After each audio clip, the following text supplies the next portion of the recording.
Bienvenidas, bienvenidos a Patio de la Infanta. Si tuviéramos que resumir en una palabra todo lo que transmite Visila Bokoko, esa palabra sería inspiración. Hoy tenemos el lujo de que nos acompañe para presentar su último libro. Todos tenemos una historia que contar, con un hilo conductor de su historia personal, rica en anécdotas. El discurso de su libro se desarrolla con reflexiones y aprendizajes prácticos que nos llenan en el día a día de esa inspiración tan necesaria. Visila comparte de una forma muy generosa las experiencias que ha adquirido a lo largo de su vida personal y profesional para que podamos extraer todo lo que nos sea útil y nos pueda ayudar a crear nuestro propio relato. Está considerada como una de las 10 mujeres españolas más influyentes en el mundo de los negocios en Estados Unidos. Ha sido galardonada por las Naciones Unidas. Es la fundadora del Visila Bokoko African Literacy Project. Ha creado 3 bibliotecas en Guinea y colabora con numerosos centros educativos. Además, todos los beneficios que genere este libro pues, también irán destinados a ese proyecto, con una vida llena de anécdotas y valiosos aprendizajes que como podréis descubrir, refleja en el libro.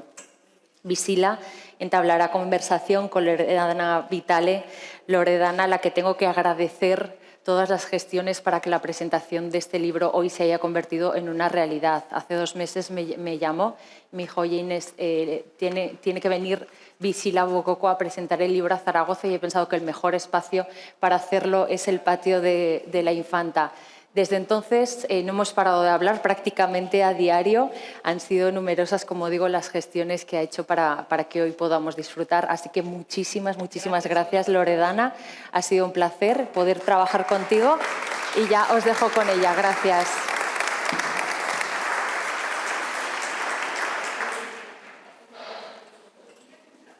Por acudir tan numerosos.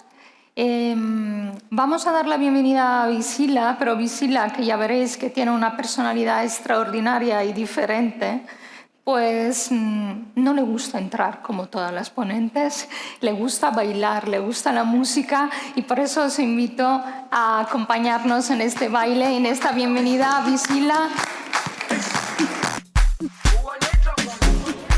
Jerusalema, ikayalami. Ilondoloze, uhambe nami, zungangishilana. Jerusalema, ikayalami. Ilondoloze, uhambe nami, zungangishilana. Dawo yami, ayikholana. So wami awukholana ilondoloze zuhambe nami dawo yami ayikholana buso wami awukholana ilondoloze zuhambe nami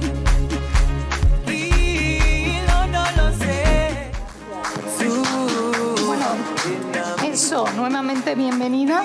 Muchas gracias, Zaragoza, pero qué bien. Gracias por decirme así. Otro aplauso para vosotros. Gracias.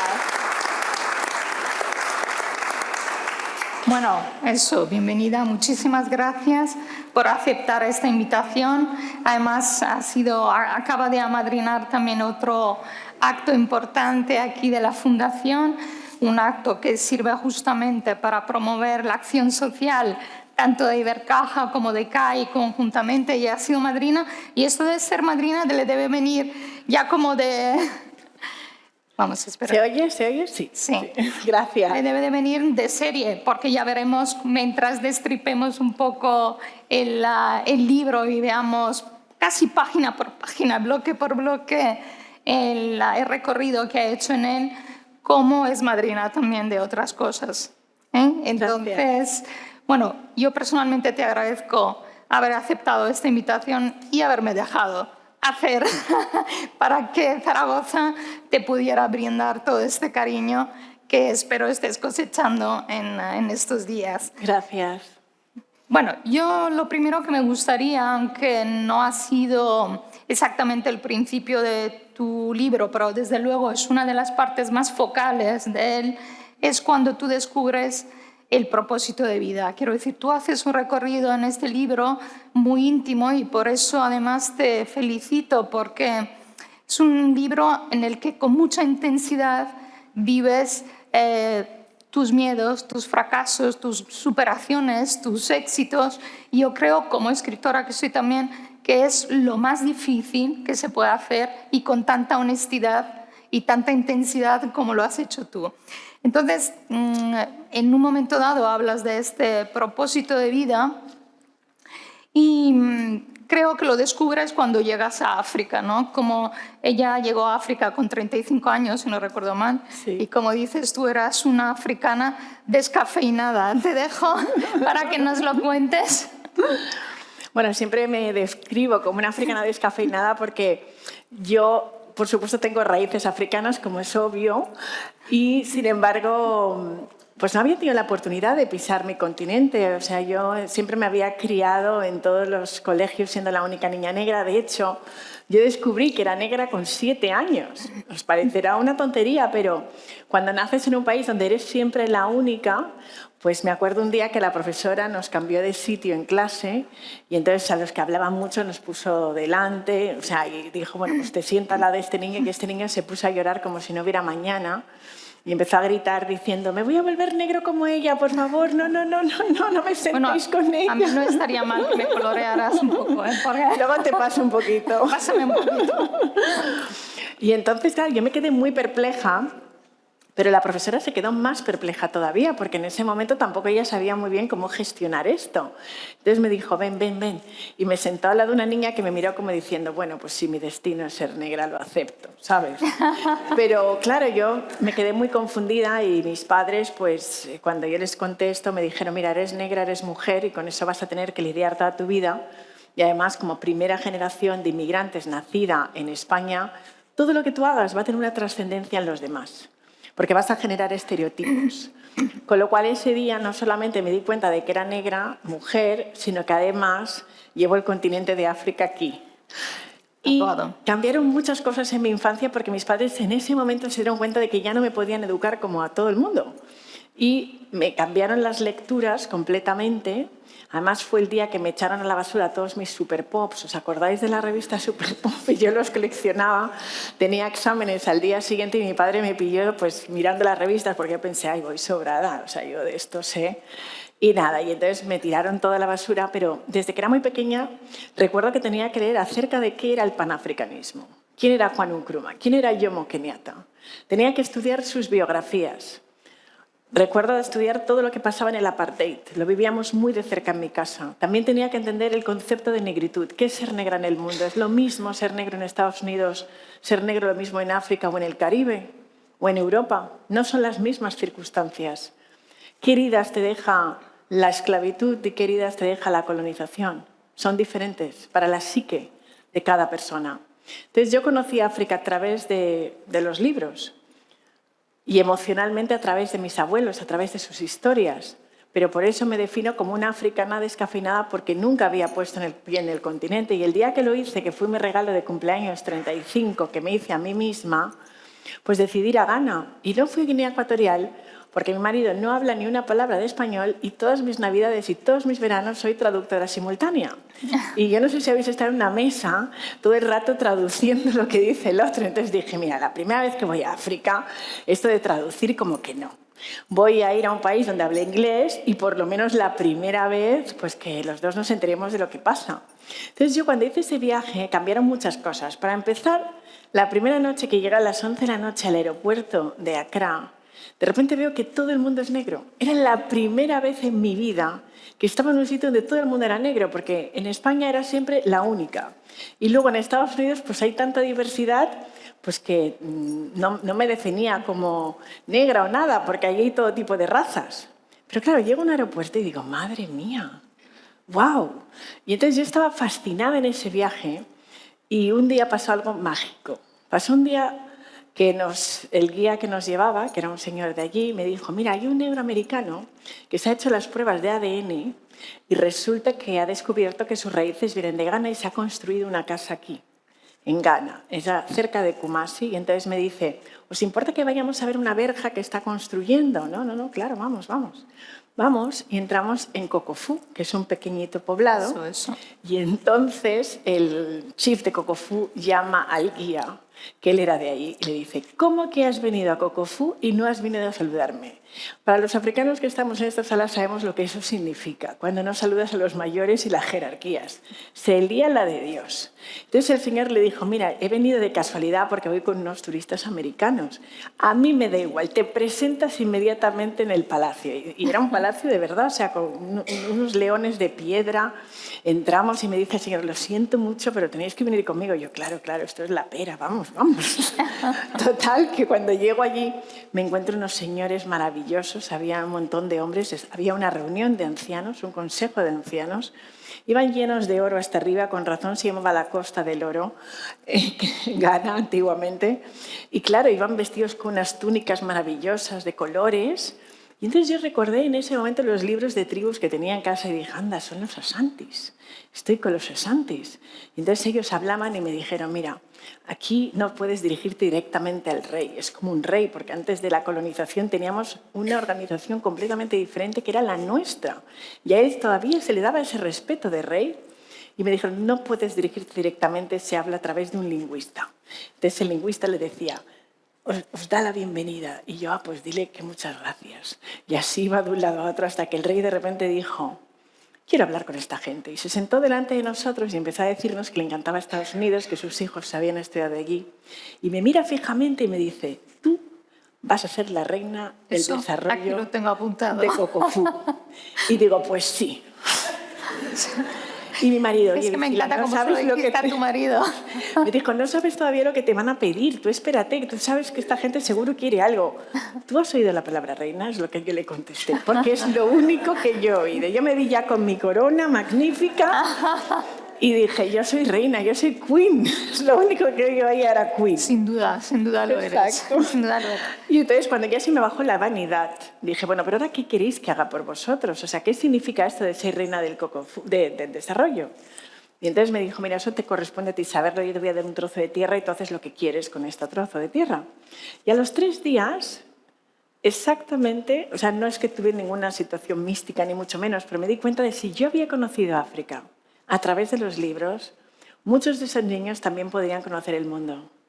Nunca pensé que había gente que nunca ha tocado un libro con las manos. Y para mí eso fue muy significativo, porque los libros me han salvado la vida. Los que nos criamos de padres africanos, que mis padres me tuvieron solamente con 21 años, pues te sacan al mundo y eres un poco como una planta, ¿no? Te regan de vez en cuando, pero muchos de los problemas te los tienes que solucionar tú. Y todos esos problemas los soluciona a través de los libros. Por eso el lema de la Fundación es que con un libro nunca estás solo. Y ahí es donde empezó mi misión de vida, porque me di cuenta de que nadie debería estar solo. Muchos de esos niños con 5 años están en un puesto vendiendo frutas todo el día, no van al colegio. Y poderles dar el acceso de la educación, que no te da el éxito, pero sí te da la oportunidad de elegir.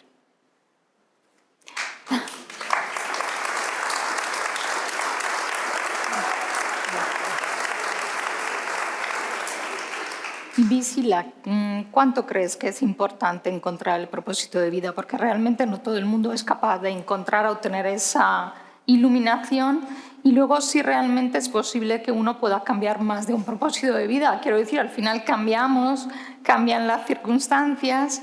Entonces, ¿qué piensas en propósito? Pues mira, yo creo que se le da mucha importancia al propósito de la vida y no es tanto así, ¿sabes? Es decir, a veces el propósito te encuentra a ti. Y yo creo que durante la vida, por supuesto, hay muchos propósitos, pero hay que tener una diferencia entre lo que es la pasión, que es lo que te mueve cada día, y lo que es el propósito, ¿no? Porque el propósito al final es lo que tú sabes que todos los días te gustaría hacer algo y te levanta de la cama, pero la pasión cambia. Hay días que te apetece y hay días que no, y tienes que buscarla. Pero cuando tú sabes que tienes un propósito, incluso en esos momentos donde no pasa nada, donde estás destruido porque las cosas no funcionan, y sí que no encuentras esa pasión porque no las tienes, ese propósito es el que te mueve. Y creo que además el propósito, hay momentos que está bien no tener propósito. Yo he tenido muchos momentos de mi vida donde no tenía propósito. Y creo que nos tenemos que relajar con eso porque muchas veces damos tanta importancia en lo de propósito y si no, no vas a poder vivir. Pues no, vivimos. Tenemos varios. Tenemos varios. Y No esto es va uno cambiando. lapidario y Exacto. Bueno, eso nos consuela porque me imagino que muchos de nosotros hemos dado tumbos con esto del propósito. Como sabéis y como ha indicado Inés, el recabado por la venta del libro irá a la fundación que ha creado Visila y que se llama Africa Literacy Project. Me gustaría que comentaras un poco respecto de la fundación y los proyectos que estáis haciendo y cómo vamos a contribuir en pocos minutos a que muchos niños no se sientan solos en África y puedan tener los libros entre las manos. Bueno, la fundación nace porque, como yo le iba contando a todo el mundo que era reina de Cocofú, ¿sabes? Porque cuando te pasa algo así hay que contarlo, ¿no? Entonces estaba comiendo con mi abogado cuando llegué de África y se lo estaba contando y entonces me dijo, oye, Visila, ¿por qué no montas una fundación? Y entonces yo no tenía ningún tipo de espíritu solidario porque como hija de inmigrantes lo que quería es ganar dinero, seguridad económica, porque eso es lo primero que tenemos muchas veces en la cabeza. Y mientras iba haciendo el proyecto y él me había hecho todos los papeles, luego un amigo mío de Ghana al que yo le contaba, soy reina de Cocofú, ¿eh? Entonces me dijo, oye, yo conozco la bibliotecaria del Bronx y ahora van a cambiar al mundo digital toda la biblioteca y entonces seguro que tiene libros. Entonces, bueno, me la presentó y no solamente nos donaron esos libros, sino que además se fue ella a África a montar la biblioteca, porque claro, yo podía mandar dinero para el cemento, para hacer el edificio y todo eso, pero lo que no podía hacer es hacer una biblioteca porque no soy bibliotecaria. Entonces ella se fue con un grupo de amigos que también estaban en ese mundo, algunos profesores, y montaron la biblioteca. Pero para mí lo que me encantó fue la reacción, ¿no? De ver a los niños tan contentos. Les dimos un paquete de libros a algunos de los niños y dijeron, mira, es la primera vez que tengo algo mío. Porque el concepto de propiedad, que desde que tenemos 2 años, mi juguete, mi libro, mis cosas, eso ahí no existe. Es nuestro juguete, son nuestras cosas y todo lo ha llevado alguien antes que tú. Entonces, claro, para mí fue importante ver este hecho y ahí es donde sí que me di cuenta que ser solidario es el acto más egoísta que hay, porque realmente lo que hace es que tu alma se siente feliz de ver esas caras de la gente contenta. Entonces esa fue la primera biblioteca y cada biblioteca tiene una historia. La historia de la primera biblioteca es esa, pero la segunda fue en Uganda, porque yo trabajo en un programa que se llama Empretec, apoyando a mujeres en países en vías de desarrollo para que emprendan. Y en este programa, que la sede la tienen en Ginebra, cada 2 años se celebra un premio para que esas mujeres sean referentes para otras. Entonces se las lleva a Ginebra para que sus historias puedan hacer que otras mujeres sientan que se puede. Y entonces le dieron el guión a Beatriz Ayoru, que es una mujer de Uganda, que había luchado muchísimo para cambiar los derechos de sucesión, porque en África las mujeres, en esa parte en concreto, no podían heredar tierra. Y entonces, incluso todo el pueblo en contra de ella, la familia en contra de ella, pero su padre al final lo convenció en el lecho de muerte para que le diera la tierra a ella. Y ella hizo un colegio en esa tierra. Después hizo un instituto y después hizo una universidad. Y entonces esa mujer, que le dieron el premio por haber hecho ese proyecto, cuando le llegó a las Naciones Unidas te dan un guión y te dicen, tienes 2 minutos y medio, cada persona habla esto. Y ella en el momento que se subió al escenario dijo, mira, me vais a perdonar, pero me voy a saltar el guión porque voy a hablar el tiempo que me dé la gana. Lo dijo y se quedó tan pancho. Y además miró al secretario general y dijo, me habéis traído de África para que hable 2 minutos y medio de mi vida. Mi vida no son 2 minutos y medio. Yeah. Y entonces hizo un discurso que nos dejó a todos llorando. Y entonces yo, claro, esa mujer me impactó tanto que dije, tenemos que poner una biblioteca. Le pregunté, ¿tienes biblioteca? Me dijo, no. Y entonces empezamos a trabajar juntas. Hoy es una gran amiga mía. Y es otra historia. Todas las bibliotecas tienen una historia. La de Zimbabue empieza por un niño, bueno, ahora ya es un joven, que tenía en ese momento 18 años y lee en el periódico que yo voy a dar una conferencia en Cape Town, en Sudáfrica, y se coge un autobús desde Harare, más de 3 o 4 días en autobús, colgado como una sardina, porque son esos autobuses que empacan gente y que unos van colgados. Y me escribe por Facebook y me dice que quiere venir a verme, que tiene un proyecto que contarme. Y entonces yo cuando le veo que viene lleno de polvo hasta arriba y pienso, ¿de dónde vienes? ¿De la guerra o algo? ¿No? Porque me sorprendió y entonces él me explica cómo ha llegado. Y pienso, wow, ¿qué persona es capaz de tomar este interés? Pero me dice, mira, yo he podido ir a la universidad, estoy en tercero de Derecho, pero quiero que otros niños de mi pueblo también lo hagan. Y cuando me he enterado que haces bibliotecas, creo que lo mejor es que hagas una biblioteca ahí. Y yo pensé, wow, digo, no solamente voy a hacer esta biblioteca, sino que le voy a poner tu nombre, para que todo el mundo en tu pueblo, en Chiramanzu, sepan que gracias a ti, que te has esforzado para venir aquí, sin conocer a una persona y pensar en los que van detrás de ti, hay que hacerlo. Y entonces hicimos esa biblioteca. Y ahora este chico, James Bayanay, está en Nueva Orleans, es abogado y consiguió una beca. Y sigue acordándose de su gente. Por eso tenemos una beca donde damos a los estudiantes 10 becas todos los años para que estudien. Y la última biblioteca que tenemos solo 4, es en Kenia. Es un hombre, un Masái. Un Masái que se da cuenta de que las mujeres en África son el motor del desarrollo económico de África. ¿Y por qué se da cuenta de eso? Porque en una sociedad polígama, como es la sociedad Masái, cuando el hombre llega a la 5ª mujer, se olvida ya del nombre de la primera. Y ya le da igual. Con lo cual, él, que era el hijo de la primera, los fondos no le llegaban. Y su madre tenía que buscarse la vida para llevarle al colegio, para medicinas, para todo. Su madre se dedicaba a la medicina de los ojos a través de las plantas y con el dinero que ganaba le compraba un par de zapatos al año y le pagaba el colegio. Y a veces su madre no podía pagar el colegio y iba a hablar con los profesores, pero como veían que él era muy listo, pues le dejaban quedarse. Y él pensó, si las madres son las que se ocupan de nosotros, ¿por qué ellos se llevan todo el dinero? Y entonces él conoció a una persona de la Embajada Española en Kenia y iba todo el tiempo, cuando la Embajada Española necesitaba hacer un tour de safari, le cogían a él porque era muy buen guía. Jonathan Scott le cogió para hacer de guía de safaris. Y durante 8 años él iba desde Masai Mara hasta Nairobi, que son 6 horas en coche, en una bicicleta, para pedir ayuda para que alguien le ayudara. 8 años.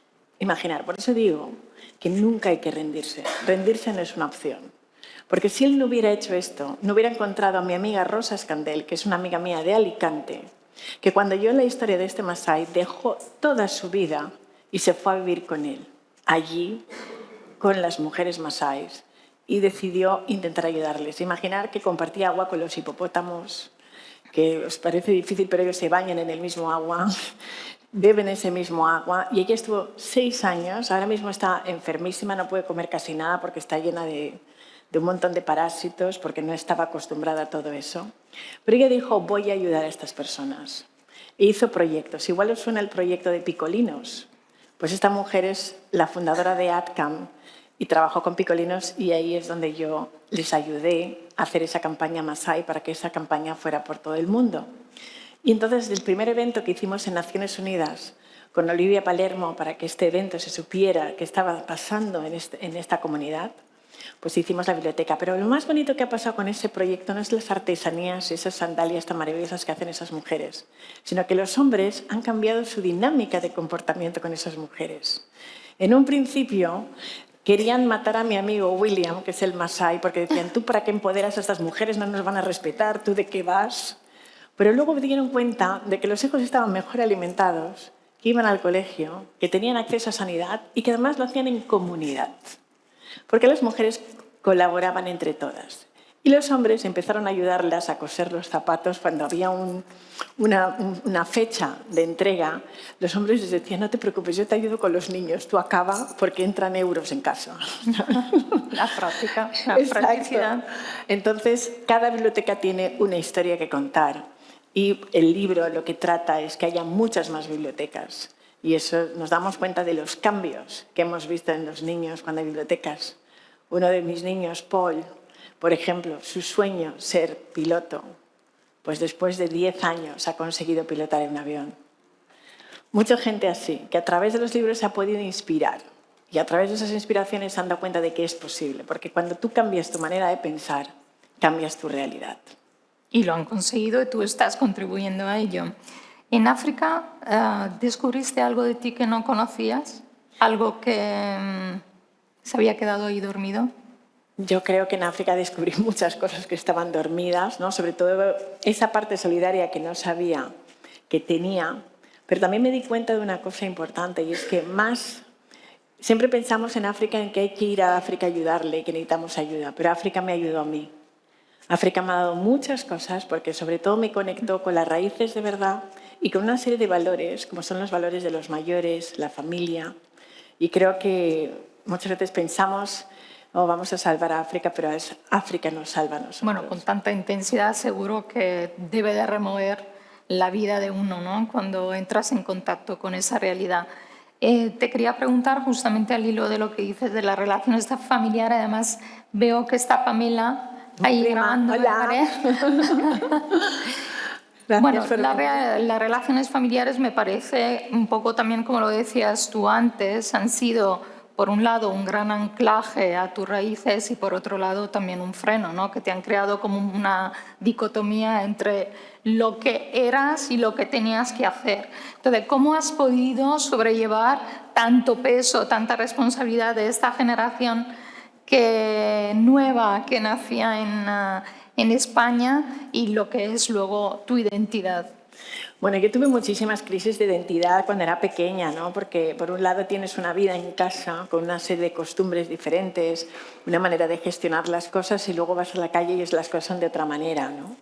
Y entonces ahí también pues esa manera también africana de ser súper estrictos, pues mis padres no me dejaban salir, aquí en mi casa se hace lo que yo digo y como yo digo. Mi padre es siciliano, bueno, era, en paz descanse, y también era igual, ¿eh? O sea, que algo de parecido debe de haber.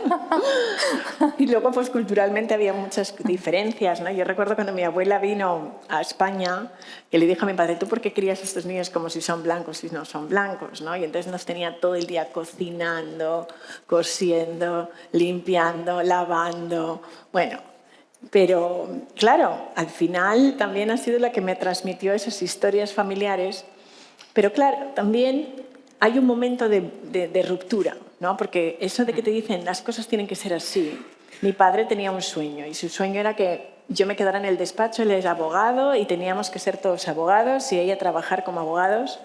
Y entonces yo trabajé con él unos meses y un día le dije, mira, yo me despido, o sea, no. ¿No? Y para él era como, ¿cómo que no? La niña me ha salido rebelde. Entonces dije, mira, no, porque este es tu sueño, pero no es mi sueño, ¿no? Y muchas veces estos quiebres, pues en las familias, en las personas que tienen empresas familiares, pues se encuentran con un peso muy grande y ese peso familiar no es tuyo. Entonces yo ahí hablo del transgeneracional y cómo nos frena muchas veces a ser las personas que podríamos ser. Y creo que muchas veces hay que desligarse y cortar esas cadenas, ¿no? Que nos están ahogando. Y yo las corté, pero eso es también lo que me ha dado pues, la posibilidad de vivir como quiero vivir. Y luego al final también creo que es muy importante perdonar a nuestros padres y quererlos tal y como son. Claro. Yo creo que ellos tienen las mejores intenciones y el mejor favor que te puedes hacer a ti mismo es amar a tus padres de verdad y dejar las cosas como son y a tus raíces. Yo creo que eso tiene un poder absolutamente liberador y que desbloquea muchas cosas, ¿no? Independientemente de lo que hayan hecho, pues creo que ese perdón no es por ellos, es por ti. Que te libera. Exacto. Y te hace ser lo que tú eres. Bueno, tratas también con mucha ahínco e intensidad de la diversidad, lógicamente porque has vivido en todas sus posibilidades lo que es ser diferente. Yo lo veo obviamente en el sentido positivo y por eso también cuando entraste dije que eras diferente, porque la verdad que es curioso, pero yo nunca te he visto negra. Yo cuando, o sea, si tuviera que describirte, más bien diría que eres guapa, que tienes una sonrisa preciosa, que tienes muchísima rasmia, que se dice aquí en Aragón, o sea, una fortaleza y una capacidad de transmitir tremenda. Por eso te pregunto, y hago un poco de abogado del diablo, si consideras tan importante tener que subrayar que eres negra, porque quizá en un momento dado sí, ahora podría ser contraproducente justo para la diversidad y para la integración. Bueno, yo creo que, o sea, es obvio que soy negra, ¿no? Eso es obvio. Y creo que forma parte de lo que soy. Entonces no hace falta subrayarlo, ni tampoco es que lo subraye, pero tampoco hay que negarlo. No, yeah. Y además, fíjate que justo hay dos teorías, cuando hablamos de la diversidad cultural, que son la teoría de color blindness, la ceguera del color, ¿no? Cuando la gente dice yo no veo colores. Y esa teoría está muy bien porque ya hemos avanzado en algo. Pero hay otra teoría que me gusta más, que es la de multiculturalismo, que es la diferencia. O sea, somos una ensalada en este mundo, ¿no? Bueno, todos somos diferentes. Exactamente. Y todo está bien. Hay gente de diferentes colores, de diferentes formas de pensar y todo hace bien. Entonces yo creo que una mezcla entre esas dos teorías, cuando hablamos de la diversidad cultural, de la raza, creo que es importante resaltarlo, ¿no? Pero también hay mucha gente que quizás no entiende ni comprende lo que significa ser negro en el mundo. Por lo tanto, si yo estoy en esta posición, no puedo negar que lo soy. Tengo que resaltarlo para que las personas que van detrás de mí sepan que se puede y que, por supuesto, hay que hacerlo, pero desde la normalidad, desde la tranquilidad, desde el amor. Ahí te quería. No desde la víctima, ¿no? Porque, desde luego, si siempre estás, ay, como soy negra, como soy mujer, no me han cogido en este puesto, pues no. Hay que cambiar la narrativa.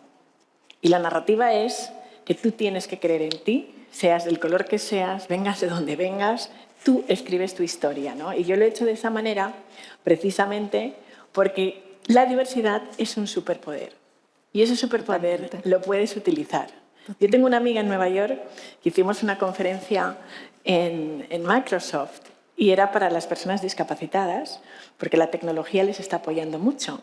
Y ella que tiene palsy, pues había hecho un abrigo especial con la escuela de moda, porque claro, cuando llueve, ¿cómo va ella si no puede, sabes? Entonces ella, que es muy fashion, pues dijo, vamos aquí a hacer un abrigo para que yo pueda ir con mis palitos y el abrigo. Y fue ella la que me dijo, mira, si la ves, la diversidad es un superpoder. Totalmente, estoy de acuerdo.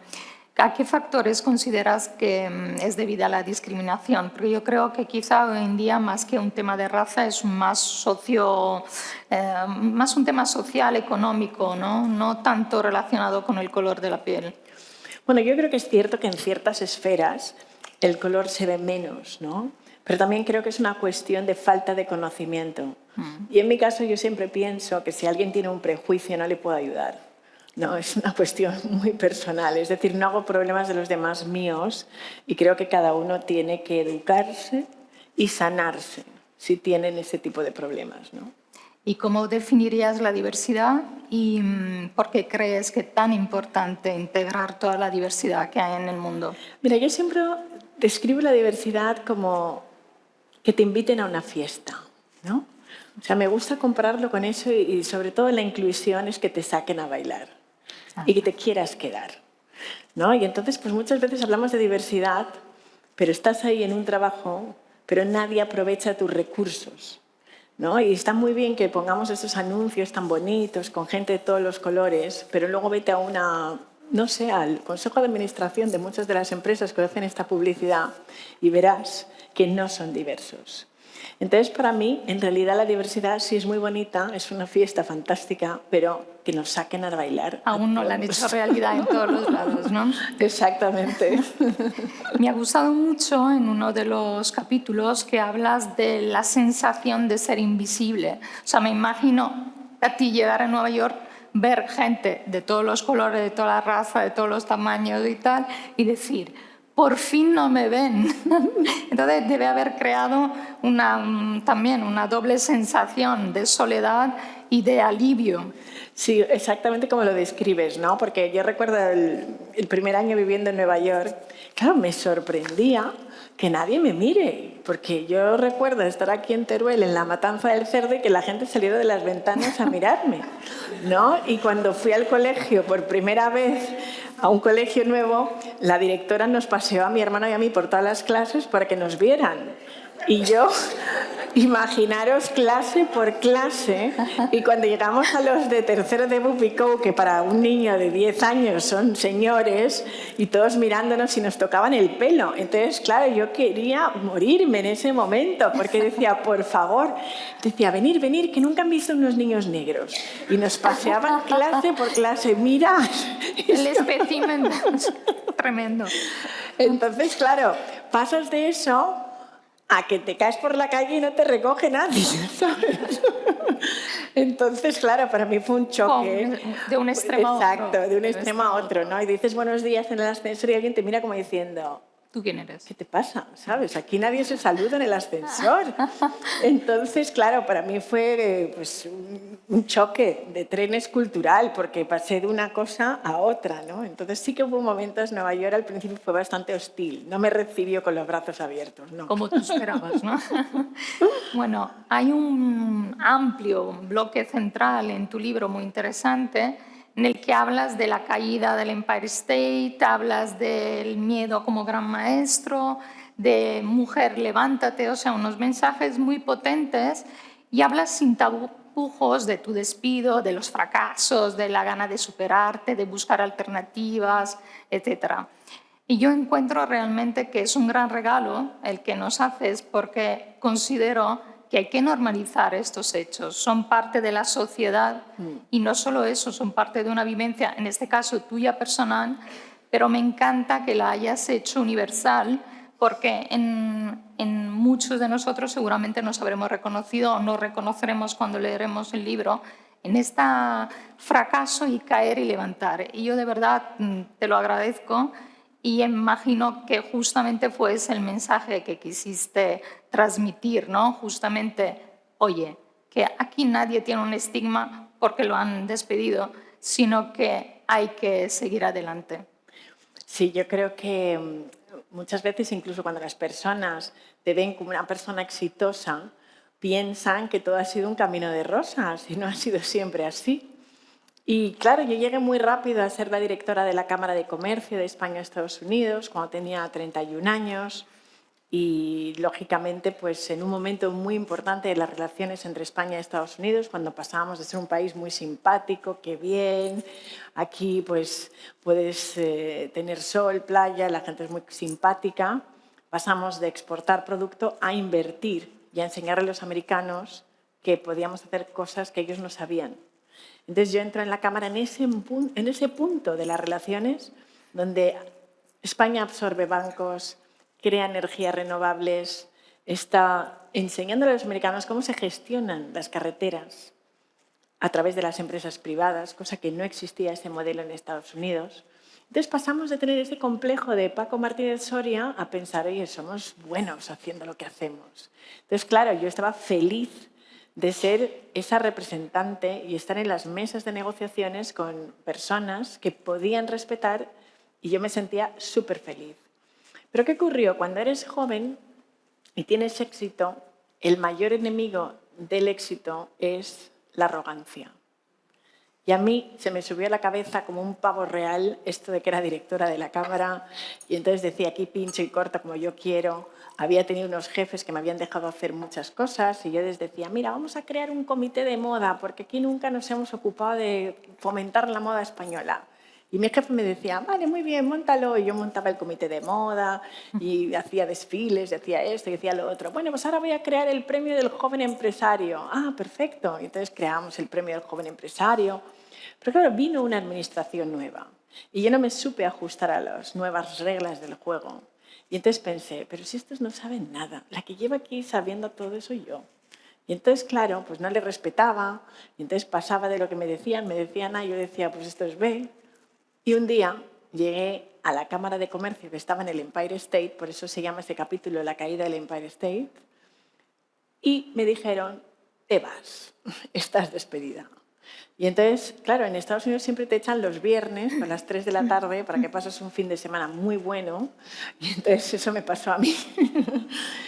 Y además fue sentirte en ese momento como un delincuente. No toques nada, no te puedes despedir de tu equipo. Danos las llaves, danos la tarjeta de crédito y sal. Yo, cuando me dijeron esto, les di 2 besos, eso sí, hay que ser educada, ¿sabes? A los que me estaban echando. Y entonces bajé con las fotos de los niños, que fue lo único que pude coger. Y claro, pues llamas a tu madre y le dices, mamá, me acaban de despedir, y tu madre, pues mi madre llorando, ay, Dios mío, ¿y ahora qué vamos a hacer? Y yo, bueno, pues mamá, te llaman para que me animes, no para que llores más que yo. Pero claro, mi madre estaba desolada y entonces me fui a España porque era su cumpleaños además, y dije, ahora que estoy de vacaciones indefinidas, pues mejor me voy a casa a que recojan esos pedazos de mí. Luego te das cuenta de que cuando subes y bajas ves a la misma gente de verdad, porque el teléfono no para de sonar cuando tienes un puestazo, pero cuando dejas de tener ese puesto ya no te conoce nadie. Y claro, ¿quién está contigo? Tu familia y los amigos de verdad. Esos son los que nunca te abandonan. Por eso hay que cuidar a nuestro círculo sagrado, yo lo llamo así. Todos tenemos personas de nuestro círculo sagrado y hay que cuidarlas. Independientemente del puesto que tengas, no te olvides de esas personas que están contigo. Y a la vuelta, en el aeropuerto, como los de inmigración son muy simpáticos, no sé si habéis estado en Estados Unidos, pero los de inmigración son muy simpáticos, ¿verdad? No es como aquí, que es como, bienvenida a España, ¿cuánto tiempo se queda? Pues no, ay, es que vienes a hacer aquí. Y yo, fíjate, es que tengo un pasaporte americano, pero aún así el oficial me dijo, ¿y usted dónde trabaja? ¿Para quién trabaja? Y yo antes le enseñaba mi tarjeta de visita con los escuditos de la corona española y le enseñaba las banderas americanas y estaba pues súper feliz diciendo trabajo aquí como directora de la Cámara de Comercio de España, Estados Unidos. Pero ese día no sabía qué iba a decir y dije, trabajo para Visila Bococo. Porque ese día me di cuenta de que todo lo que me había pasado era culpa mía. Tomé responsabilidad por los hechos. Porque es cierto que se me había subido a la cabeza, es cierto que había trabajado utilizando los recursos de otras personas para hacer los proyectos que yo quería, y entonces me di cuenta de que a partir de ahí yo tenía que emprender. Y muchas veces uno tiene que hacer ese camino de autoconocimiento y mirar a los ojos tus propias sombras. Y todos tenemos sombras en nosotros. Y hay cosas que hacemos bien y cosas que hemos hecho mal. Pero si no las reconocemos, si no somos capaces de mirarnos de verdad, y de reconocerlo no lo vamos a cambiar. Entonces ahí es cuando empecé a emprender, pero también llegué y tuve que volver a crear una nueva identidad, porque me divorcié también esa misma semana. Entonces todo se fue, todo se fue. Así que, ¿quién soy si no soy la directora de la Cámara? ¿Y quién soy si no soy la mujer de? ¿No? Porque todos nos definimos muchas veces por lo que hacemos y no por lo que somos. Y yo ya no sabía ni quién era ni lo que hacía en ese momento. Así que tuve que volverla a construir y en ese apartamentito muy pequeñito donde estaba, empecé a emprender en la cocina de mi casa y a construir una nueva identidad diferente. Pero todas las identidades que vamos construyendo a lo largo de nuestra vida, si queremos ser nuestra mejor versión, tiene que ser desde aceptar lo que no nos gusta tanto de nosotros, pero sin culpa ni sin vergüenza. Ya está, me echaron, fenomenal. ¿Por qué? ¿Fue mi culpa? Sí, lo acepto. Pues, ¿qué puedo hacer ahora con esta información? Pues cambiar y no hay que resistirse al cambio porque todos estamos cambiando todo el día. Y sobre todo normalizarlo. Normalizar que estas cosas pasan en la vida y lo que llamamos fracaso y el estigma que tenemos al fracaso es simplemente aprendizaje. Yo emprendí y también me equivoqué. O sea, la primera empresa que hice, mi hermano y yo nos arruinamos y tuvimos que empezar de nuevo otra vez y no pasa nada. En Estados Unidos, si no te has arruinado 3 veces, no eres nadie. Bueno, ahí la gente te lo cuenta como si nada. Ahí te viene alguien y dice, mira, pues este acaba de salir de la cárcel. Ah, sí, no pagó los impuestos, se lo olvidaron. Y no pasa nada. Y aquí nos da mucha vergüenza. Muchas veces no conocemos todos los recovecos legales, nos equivocamos, pasa cualquier cosa y esto es humano. Y creo que tenemos que humanizar el fracaso. Es parte de nuestro camino y no pasa nada, ¿no? Y entonces un poco lo que hago es una invitación contando mis propios fracasos, cómo me he equivocado múltiples veces y cómo cuando uno realmente se pone en paz con eso, pues de verdad te quitas un peso encima tremendo. No, de hecho te lo agradecemos porque yo creo que es uno de los mensajes más grandes que das en este libro, cómo desde tu perspectiva personal trasladas luego un mensaje universal. De este regreso a casa que dices fracasada, entre comillas, y destrozada, me gusta mucho el concepto de vuelve en ti y regresa a casa, que casi todos los yogis conocemos y que nos lo repetimos en un momento dado cuando justamente estamos perdidos, ¿no? Como una forma de entrar en nosotros, reconocer lo que somos, las sombras y las luces y afrontar nuevamente lo que nos toca afrontar. Y en este pasaje que haces de construcción de marca personal, donde empezaste en tu cocina a contar nuevas historias de emprendedora, claro, dices en un momento dado que la marca personal está hecha de conceptos claros, o sea que tienes que ser humilde, tienes que ser, espera que los tengo anotado, generosa, además tienes que ser empática y claro, yo mientras escribía la entrevista decía, ostras, si tú no lo eres, quiero decir, no todas las personas son empáticas, no todas las personas son humildes y normalmente cuando hay un cierto ego y ganas de sobresalir con tu marca personal, pues la humildad se queda como bastante escondida. Entonces, ¿qué hacemos cuando esta marca personal no reluce tanto a los ojos de los demás, ¿no? Nosotros nos damos cuenta que le falta alguna pata. Bueno, yo creo que sobre todo la marca personal tiene que ser auténtica, tiene que ser una autenticidad. Yo he explicado los valores en los que se apoya mi propia marca, porque al final uno tiene que conocerse y además todos tenemos una marca personal desde que naces. O sea, lo de la marca personal no es un nuevo concepto que solamente a través de Instagram se ha dado. Todos tenemos una marca personal. Cuando eres un bebé y estás llorando para que tus padres te cojan de la cuna, ya estás creando tu marca personal desde ese momento, porque estás seduciendo a la gente. Los bebés ya saben esto. Entonces yo creo que la marca personal es realmente autoconocimiento, es conocerse de verdad. Y cuando la marca es auténtica, y hay que entender también la diferencia en lo que es la marca personal, que todos lo tenemos, y luego lo que es venderse a uno mismo. Y ahí es donde a veces fallamos. O sea, y estamos vendiéndonos desde que te levantas de la cama y eliges qué te vas a poner o dónde vas al trabajo. Si vas al trabajo como un cenizo, poniendo mala cara y todo, pues también te estás vendiendo, pero no te estás vendiendo muy bien. Y cuando vas con una sonrisa y escuchas a la gente y le miras a los ojos, pues te vendes mucho mejor. Entonces yo creo que la pregunta que hay que hacerse siempre cuando trabajas tu marca personal es, ¿tú te comprarías? Eso te voy a preguntar. ¿Tú te comprarías, Visila? Yo ya me he comprado. ¿Tú te has comprado? Me parece muy bien. Te defines también como un cóctel cosmopolitan y entonces te quería preguntar qué partes de cada país, o sea, de África, bueno, del continente africano, en este caso de España o de USA, te han quedado, o sea, hay en ti.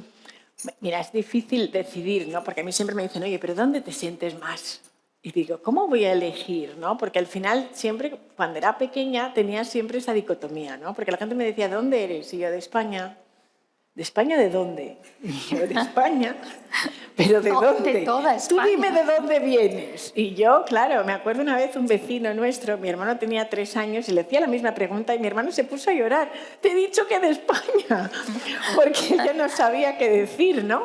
Y entonces, claro, pues al final, ¿cómo puedo decidir realmente cuando España me ha dado los cimientos, he nacido aquí, mi cultura está en el colegio, me he criado aquí? Entonces, España es una parte muy importante de este cóctel, ¿no? Y África, bueno, pues África son mis raíces, es de donde vengo, o sea, mi corazón está en África, me ha dado tantas cosas, ¿no? Y Estados Unidos me ha formado profesionalmente, me ha dado el creer en mí misma, porque esa mentalidad de que todo es posible, eso es muy americano, ¿no? Y entonces yo creo que al final yo soy eso, un cóctel, no puedo decidir. Bueno, has hablado del círculo sagrado. Yo creo que te falta por hablar del liderazgo humanista, porque esa forma en que te despidieron, desde luego, no responde a un liderazgo humanista. Entonces, ¿por qué consideras que es tan importante poner las personas en el centro de cualquier actividad en la vida. Mira, yo creo que ahora más que nunca es fundamental el liderazgo humanista. Ahora mismo que estamos aterrorizando a los jóvenes diciéndoles que la inteligencia artificial te va a dejar sin trabajo, nos van a colonizar los robots, estamos contando unas historias terroríficas, pues ahora yo no creo que sea así. Ha habido una revolución industrial, como seres humanos siempre hemos tenido revoluciones de este tipo y esta no será diferente. Lo importante es que aquí ponemos el centro en las personas, porque quizá ahora más que nunca es donde el ser humano está en el centro. Y el liderazgo que yo entiendo que es el liderazgo del siglo XXI al que tenemos que hacer honor a todas las personas, es el liderazgo que mira a los ojos de las personas, que cree en el bienestar de las personas, es el liderazgo que no tiene todas las respuestas, que es un líder vulnerable, que sabe que no lo sabe todo y está bien decir no lo sé, y está bien tener dolor, y está bien compartir y ser transparente con tus equipos, es también saber que tienes visión y eres futurista, pero al mismo tiempo tienes que mirar al pasado para saber hacia dónde vas. También es ese liderazgo que valora dos cosas importantes, la inteligencia emocional y la inteligencia cultural. Es el líder que piensa local, pero funciona global. Y creo que ese liderazgo es un liderazgo que es un equilibrio perfecto entre la parte masculina y la parte femenina. Y ese es el liderazgo que yo entiendo que en un mundo tan cambiante, tan lleno de incertidumbre, es el liderazgo que nos va a salvar como humanidad, que es simplemente ser un ser humano.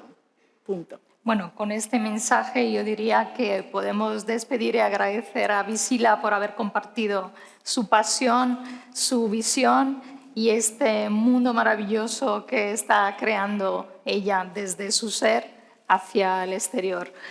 Os invito nuevamente a levantaros.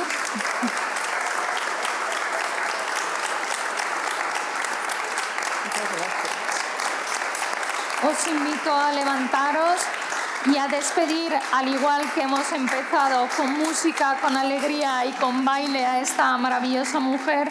Y también os invito luego a acercaros a la firma de libros para que haya muchos niños que no se sientan solos y que tengan un libro entre las manos. Muchas gracias. Muchas gracias.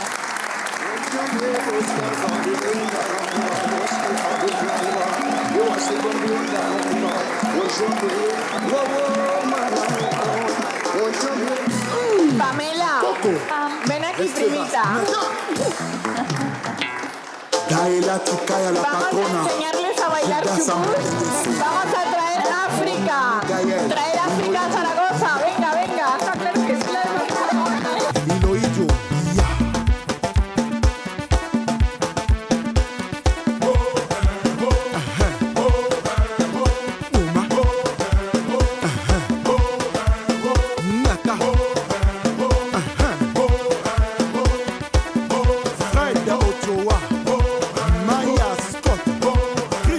Construimos un mundo con más oportunidades para las personas, para conseguir una sociedad más inclusiva y sostenible. Fundación Ibercaja. Juntos hacemos más.